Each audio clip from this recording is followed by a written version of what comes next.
हाय। मैं आज अपने चैनल पर आपके लिए एक नई विषय लेकर आया हूँ।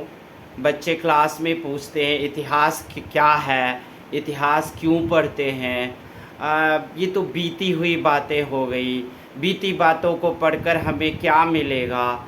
ठीक है, केमिस्ट्री फिजिक्स ये सब तो नए आविष्कार करते हैं, मैथ्स तो दुनिया की सच्चाई है, इसलिए हमें मैथ्स को पढ़ना चाहिए। लेकिन इतिहास हमें क्यों पढ़ाया जाता है? कभी आइंस्टाइन से भी उनके टीचर ने पूछा था कि वाटरलू का युद्ध कब हुआ, तो आइंस्टाइन ने कहा कि मैंने इस बात को कभी ध्यान ही नहीं दिया कि वाटरलू का कब युद्ध हुआ। टीचर ने पूछा क्यों नहीं दिया, उन्होंने कहा मेरी इसमें कोई रुचि ही नहीं रहती।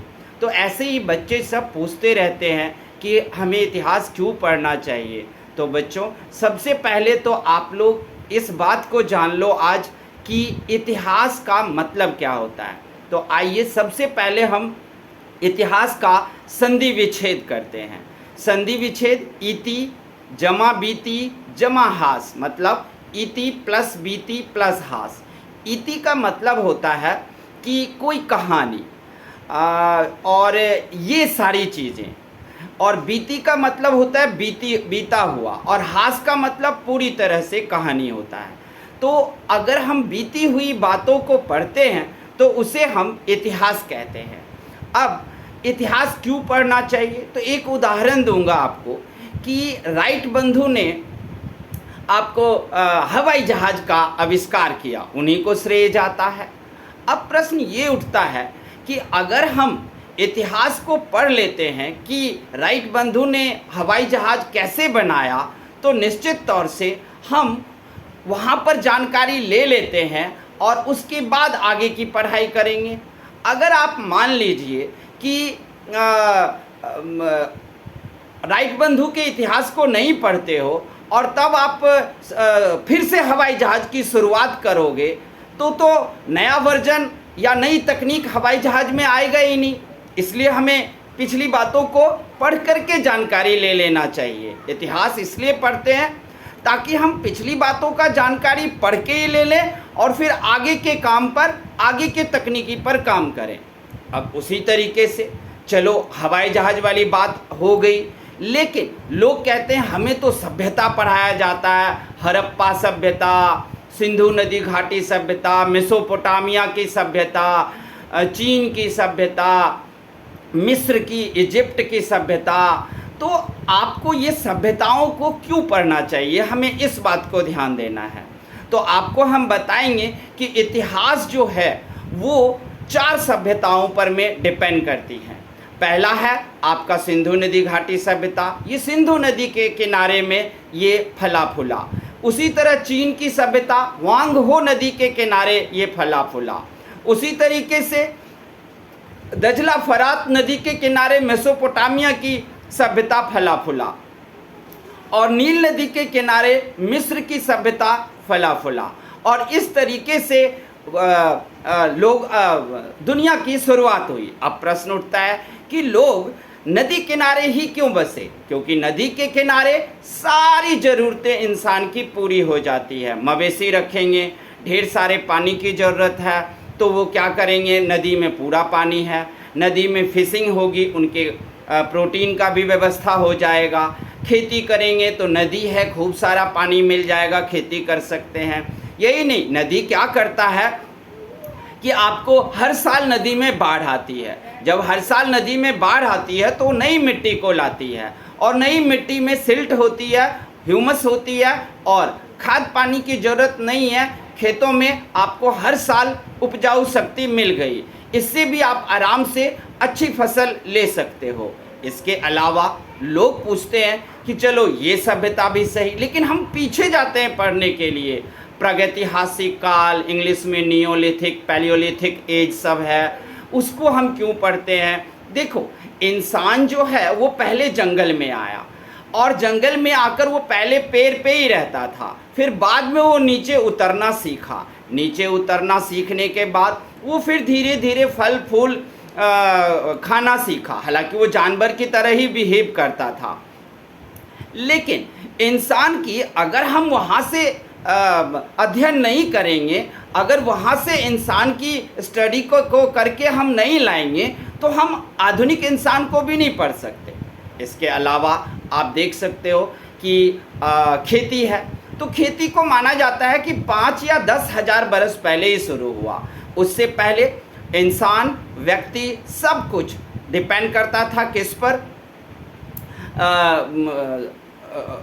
सारे इंसान जो हैं डिपेंड करते थे जंगल पर। जंगल से जो कुछ मिल गया उसको वो अपना खाते थे, पीते थे और रहते थे।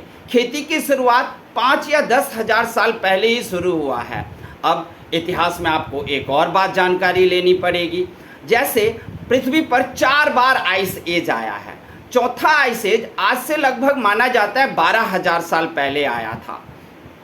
तो अगर 4 बार आइस एज आया है, अगर हम इसकी स्टडी नहीं करेंगे तो फिर से आइस एज आएगा, तो हम उसमें अपने आप को कैसे संभाल पाएंगे, इंसानी सभ्यता को कैसे जिंदा रख पाएंगे, इस सब की जानकारी होना जरूरी है। अब आप मॉडर्न इतिहास में आ जाओ, तो इतिहास में बहुत सारे वीर पुरुष, वीर महिला जो हमारे हीरो होते हैं, वो सब की गाथाएं होती है। अगर हम उसे नहीं पढ़ें तो हमारे अंदर जज्बा नहीं जमेगा। आप अपने भारतीय स्वतंत्रता संग्राम को ही ले लीजिए। भारत में स्वतंत्रता संग्राम हुआ, उसमें बहुत सारे लोग शहीद हुए, वीर गति को प्राप्त हुए, अंग्रेज़ों की लाठियां खाएं, चाहे वो भगत सिंह हो, चंद्रशेखर आज़ाद हो, लाला लाजपत राय हो, महात्मा गांधी हो, पंडित जवाहरलाल नेहरू हो। पंडित जवाहरलाल नेहरू, महात्मा गांधी लाठी खाए ना हो खाए हों, लेकिन वो लोग 3-3, 4-4 साल तक जेल में रहे। क्यों रहे? अपने देश के लिए। तो ये ज़रूरी है कि हम अगर उस इतिहास का स्टडी करते हैं तो हमें महान पुरुष और महान महिलाओं के बातों से, उनकी गाथाओं और कहानियों से हमें प्रेरणा मिलती है, ताकि हम भी अपने देश के लिए कुछ करें और अपने देश को तरक्की के रास्ते पर ले जाएं, विकास के रास्ते पर ले जाएं। और एक बात है राष्ट्रवाद। इतिहास में जब हम जाते हैं तो हमें राष्ट्रवाद भी पढ़ाया जाता है। राष्ट्रवाद का मतलब क्या होता है? जब किसी देश के नागरिक अपने देश के मान, सम्मान तथा विकास के लिए कुछ भी करने को तैयार रहता है, इस स्थिति को हम राष्ट्रवाद कहते हैं। और राष्ट्रवाद हमारे देश में नहीं था तो अंग्रेज या अन्य लोग शासन कर गए, चाहे मोहम्मद गजनी हो, मोहम्मद गोरी हो, सब आकर हम पर आक्रमण किया और हम पर चढ़ाई किया और हमें लूटा। अब राष्ट्रवाद नहीं था तो हम गुलाम हो गए, और राष्ट्रवाद आया तो हम आज़ाद हो गए। तो राष्ट्रवाद को पढ़ना जरूरी है ताकि हम फिर से गुलाम ना बन जाए। तो इतिहास आप समझ रहे होंगे कि इतिहास हमें पढ़ना क्यों ज़रूरी है। अभी हम कुछ अपने महान पुरुषों के अगर नाम लें, जैसे महाराणा प्रताप थे, और महाराजे शिवाजी को कौन नहीं जानता। शिवाजी के जितने भी उनके बेटे थे वो भी एक महान शासक थे, और शिवाजी का जो रुतबा था, जो उनकी राष्ट्रवाद का जो उनके अंदर प्रेरणा थी, वो प्रेरणा आज हमारे अंदर भी रहता है। और आज हम अपने देश की सुरक्षा के लिए इन शिवाजी या महाराणा प्रताप से प्रेरणा लेकर आज हम भी मरने को तैयार हैं या फिर मारने को तैयार हैं, और अपने देश की रक्षा के लिए तैयार हैं। तो आप लोग समझ रहे हो कि हम इतिहास क्यों पढ़ते हैं।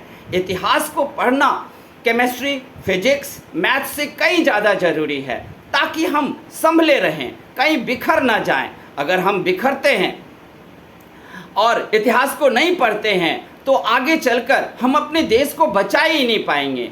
और देश ही नहीं, हमें तो पूरी दुनिया को बचानी है, पूरी दुनिया के लिए काम करना है, सभ्यताओं को पढ़ना है। आप देखोगे इतिहास में माया सभ्यता था, मिस्र की सभ्यता था, ईरान की सभ्यता था, इसके अलावा यूनान की सभ्यता था। ये बहुत तरक्की किया, बहुत ऊपर गया, लेकिन फिर क्या हुआ? ये बर्बाद हो गए, ख़त्म हो गए। तो भाई कोई भी सभ्यता जब इतनी तरक्की किया तो बर्बाद क्यों हुआ? अगर आज हम उस बर्बादी को इतिहास में जाकर पढ़ लें तो आगे दिन क्या होगा? आगे दिन हम अपने आप को बर्बाद नहीं करेंगे, तरक्की भी करेंगे और फिर बर्बाद भी नहीं होंगे, क्योंकि हम पिछले जिन सभ्यताओं का नाश हो गया उसमें देखेंगे कि नाश का कारण क्या था। उस कारण को अगर हम इतिहास में पढ़ लेते हैं तो आज क्या होगा, आज हम तरक्की भी करेंगे, और क्योंकि हम पहले से पढ़े हुए हैं बर्बादी का कारण, तो वो बर्बादी का कारण नहीं आने देंगे। हम तरक्की पे तरक्की करते जाएंगे और बर्बादी भी नहीं आएगी और हमारे देश के सभी नागरिक भी खुश रहेंगे, सबको काम धंधा रोजगार मिलेगा।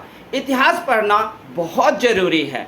आप लोग केमिस्ट्री, फिजिक्स, मैथ्स, बायोलॉजी ये सब पढ़कर बहुत इंटेलिजेंट हो जाते हो, बहुत गुणवान हो जाते हो, लेकिन गलती कर बैठते हो। गलती क्यों कर बैठे? क्योंकि आपने क्या किया, आपने इतिहास को नहीं पढ़ा।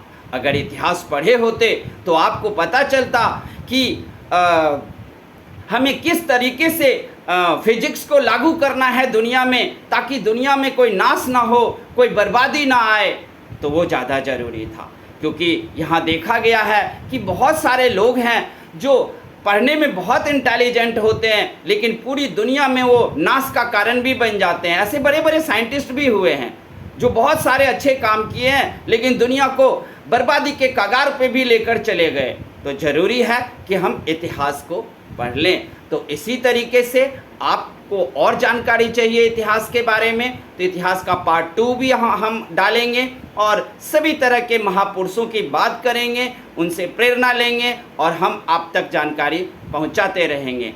तब तक के लिए धन्यवाद और ज़रूरी जानकारी आप प्राप्त करते रहें। और ध्यान रहे कि अगर आपको ये वीडियो अच्छा लगता है तो आप हमारे चैनल को सब्सक्राइब ज़रूर कीजिएगा और लाइक भी कर दीजिएगा।